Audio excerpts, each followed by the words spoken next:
Hey, what's up there, YouTubers? Adjumants and a Job come to you guys here today with another deck tech. So today we're going to be taking a look at a standard deck, and it is Red Deck Wins. So this is probably one of the most requested decks on the channel, time and time again. Every time we have a season of standard, people always ask me, well, how is Red Deck Wins going to look? Is it playable? Is it viable? How would you build it? Do you have any suggestions for my builds? And the messages just go on and on. So I decided I was going to cover this deck and show you guys how I would be running this right now after Return to Ravnica is out and like earlier on in the season of standard for Return to Ravnica. So we're going to break it down. Before we get to that, if you guys have any suggestions for decks that you would like to see, please leave that down in the comments below, and be sure to check out the playlist in the description where I have all of the previous decks that I've covered archived, so you can use that as a reference. Maybe I already covered something that you want to suggest. So the first thing that we're looking at here is the land base for the deck. So the land base is actually running 22 lands. 2 of those are non-basic, and the rest of the 20 are just basic lands. So we have Hellion Crucible, and this is a 2 of, and it's the only non-basic. So with Hellion Crucible, it's a really good rare that a lot of people just kind of dismissed as not really being that great. But in reality, it's really good for Red Deck Wins, because the biggest thing about this type of a deck is once you play all of your things and you use up all of your resources, you're just kind of at a standstill. You really can't do anything, and you're hoping to draw into better things. And Hellion Crucible at least allows you to use up the surplus mana that you have left over and put pressure counters on it. So it has an ability for 1 generic 1 red and tap, put a pressure counter on it, and also for 1 generic 1 red, tap and remove 2 pressure counters from it, sacrifice the Hellion Crucible, and you get a big and awesome 4/4 Hellion creature with haste. So that's the ultimate goal that we want to have with the Hellion token, is we want to use up our mana when we're not doing anything with this deck and get a 4/4 out of it. He's a haste dude. He can swing in and he can just put a really nice pressure on our opponents. So we're running 2 of the Crucible to use up surplus mana. And then, like I said, the rest of them are basics, so you guys don't have to worry about dropping a whole lot of money on this deck, especially on the lands, because a lot of players don't like to pay a huge amount of money for dual lands. So, yeah, we just have 20 mountains. Overall, I think this deck is very cheap. It's very cheap to make. It's on the cheaper end of standard competitive. Most decks will range somewhere between 500, 600, even more. I know some of my decks that I like to use for standard are over $600, but this one's pretty fair on price. You won't have to actually like jump really deep into your wallet to fish out money to actually drop on this deck. It's very fun, it's very cheap, and it's good for newer players. It's a very easy concept deck to understand how it works, and with more practice you get better at operating it. So now we're going to take a look at everything else in the deck. So starting off with our creatures in ascending order, we have Vexing Devil, so we'll get an English one. I do like using Japanese versions of cards. But we have a playset of Vexing Devil. Vexing Devil is awesome for this Red Deck Wins type of deck. He's a 4/3 for just 1 whopping red mana. And whenever he enters the battlefield, any opponent may have him deal 4 damage to him or her. If that player does, sacrifice Vexing Devil. So pretty much he is just a 1 red deal 4 damage spell.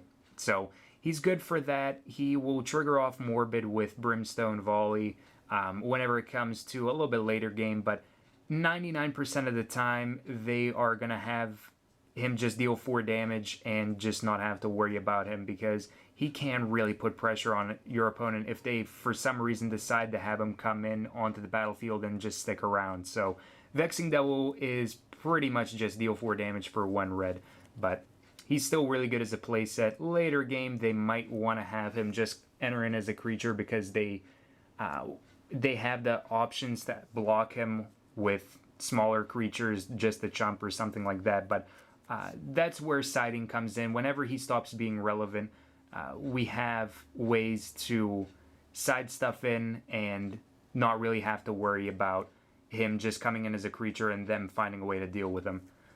From there, we have Stromkirk Noble, so he's a 1/1 for 1 red. He can't be blocked by humans, and whenever he deals combat damage to a player, put a +1/+1 counter on him. So, again, this is a card that's a little bit variable against really, really heavy aggro decks. This is something that we want to consider siding out because he's really not going to give us any advantage. He's going to stay there as a 1/1, maybe a 2/2, but our opponent's going to have a way to block him. But against decks that don't have a way to deal with him early on, he is enormous because every single turn he's going to swing in, he's going to get a little bit bigger, and he's going to deal more damage, which is really awesome.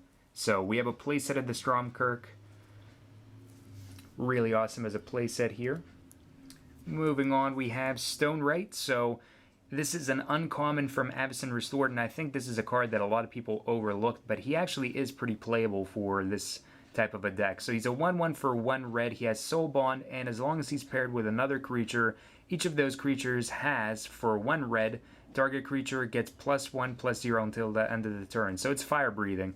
So Stonewright, just kind of like the Hellion Crucible, he lets you use up surplus mana. If you can do nothing else in your turn, you can pump up your creatures, have them be like ridiculously huge, and just match the difference in life totals and just get there a lot sooner. So Stonewright we're using as a playset, and he's just huge.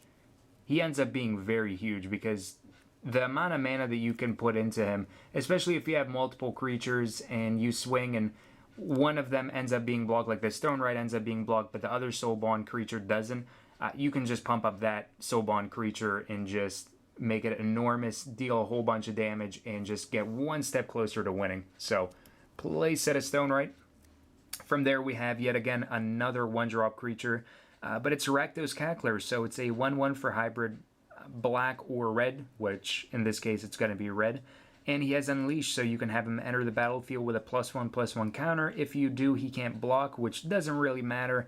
Early on, having a 2/2 for 1 red mana is really nice.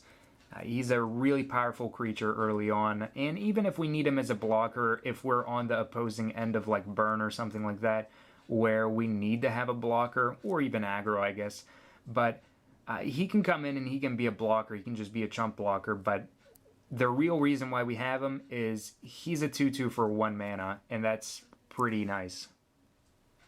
So we have for the Cackler. From there we have Ash Zealot, so 2/2 for double red, first strike and haste. Whenever a player casts a spell from a graveyard, she deals 3 damage to that player. So this card is going to punish players for using any graveyard interactions, like Flashback.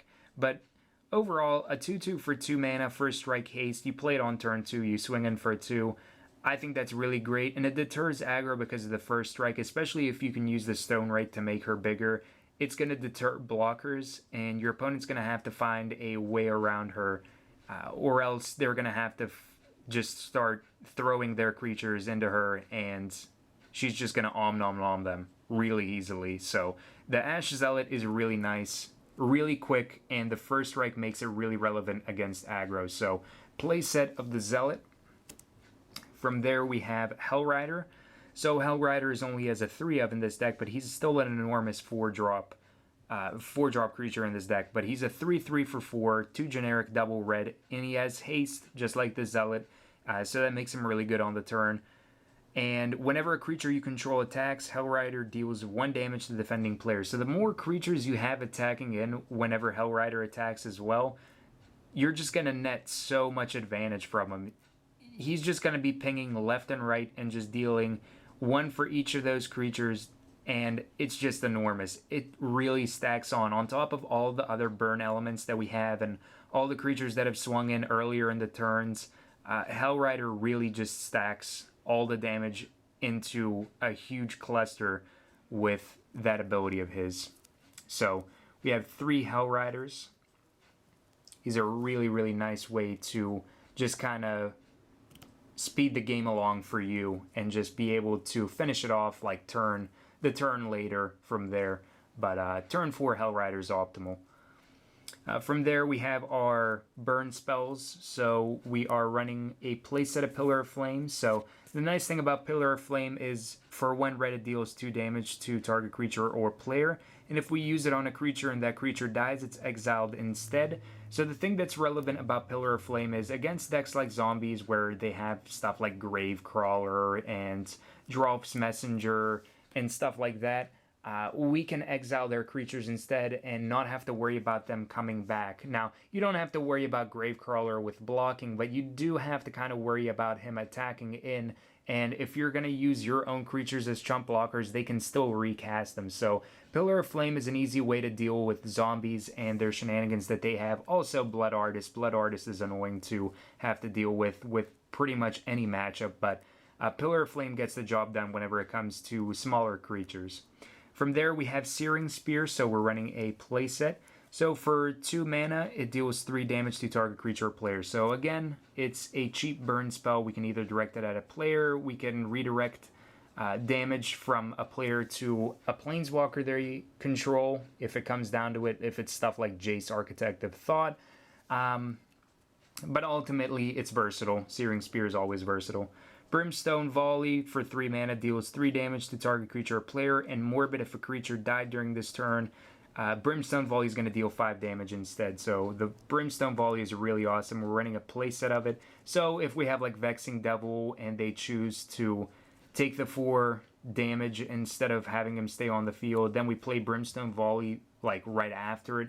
We're just going to net so much. For 4 mana, deal 9 damage is pretty awesome, especially if we've already done things to get our opponent down on their life total. So, play set of Brimstone Volley, and then the last card that we have in the main board, before we talk about the sideboard, is Annihilating Fire. So, for 3 mana, it deals 3 damage to target creature or player, and again, like the Pillar of Flame, it has that clause where if it would die during the turn, it's going to be exiled instead. So Annihilating Fire again is nice for zombie matchups, Undying, and any shenanigans like that. You just get rid of creatures and don't have to worry about them reoccurring. But another burn spell that is versatile with creature removal. So that's the main board. Now we're going to take a look at the sideboard. So for the sideboard, we have a couple of options. We have Flames of the Firebrand.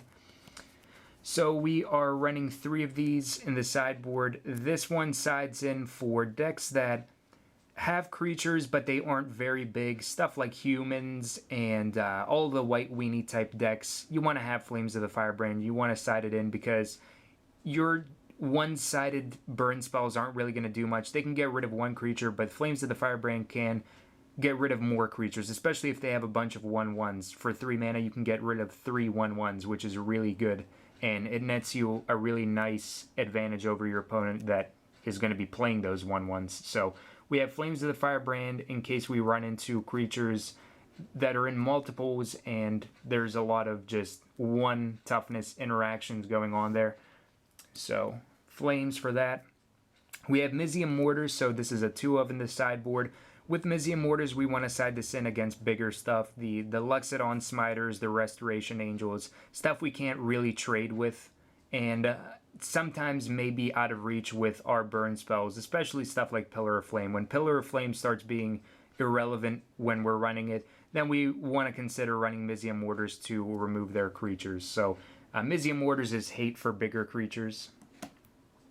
From there, we have another Annihilating Fire. I think this one's more so zombies than anything else, but it's a fairly good way to deal with zombies and make sure the Drawf's Messenger and creatures of that nature don't keep on coming back. So one of the Annihilating Fire. And then we have Electrickery. So for 1 red, it deals 1 damage to target creature you don't control. And their overload is 1 generic and 1 red, and it deals 1 damage to each creature we don't control. So it's going to be dealing that 1 damage to all of our opponent's creatures, which is good against builds that run Midnight Haunting and Lingering Souls. I think more so the Esper Control builds that are floating around will... you'll want to have Electrickery in the sideboard for them because you can get rid of a lot of their blockers and just deal with them in that fashion. But moving on from there, we have Traitorous Blood.